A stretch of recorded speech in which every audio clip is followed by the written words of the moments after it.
I have two downgrades this week, and they might be hard to get out of your lineups, but it is worth noting to reset expectations just a little bit on both of these guys. The first one of the two is Rashee Rice, who has performed very well against weaker fantasy defenses like Dallas, Indy, Las Vegas, and Washington since his return in Week 7, but not so much so against the tougher defenses like Houston and Denver. The Chargers, on the other hand, they're allowing the second fewest fantasy points per game to wide receivers this season, and they haven't allowed 17 plus points to a receiver in almost 2 months. The Chargers defense has also held Patrick Mahomes to 1 passing touchdown in each of their last 3 meetings.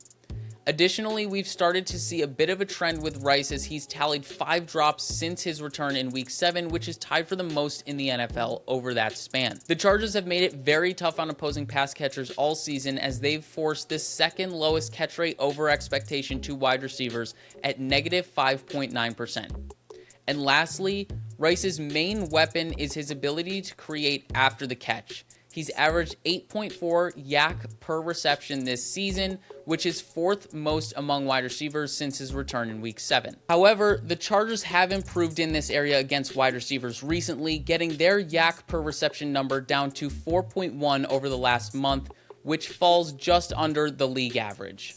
My second and final downgrade for Week 15 is Kyren Williams going against the Lions.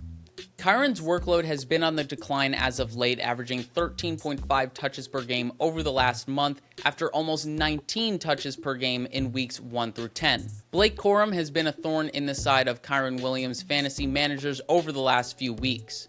Corum leads the team in goal line rushes since Week 10, and when he's not getting the ball near the end zone, Davante Adams is.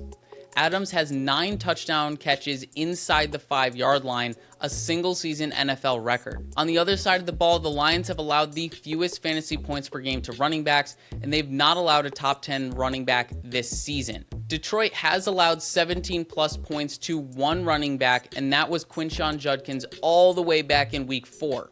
Another situation here that could be tough to get away from, so it's more about setting expectations and being content with 11 points instead of expecting 17 plus.